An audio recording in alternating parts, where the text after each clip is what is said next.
hoje eu saí mais cedo do meu trampo.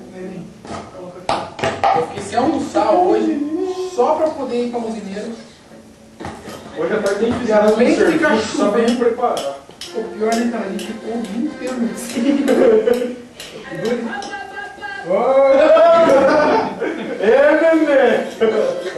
Os caras nem notaram a minha falta, mas toda hora eu atendendo aqui. Vou golar lá pro Fábio.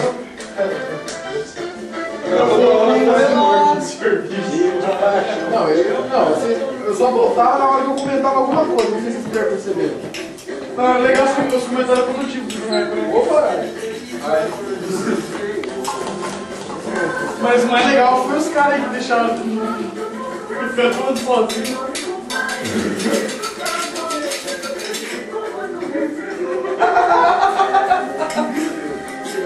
Ué, cadê a piazada? Sabe tudo?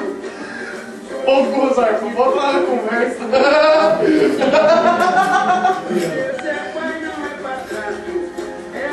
Marcão do céu.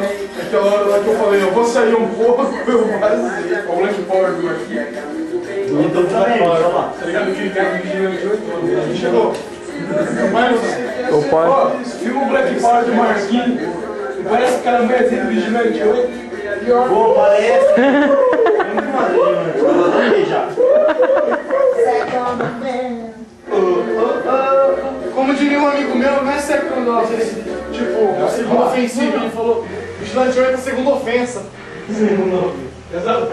Eu mandasse primeiro, tá? Sujou.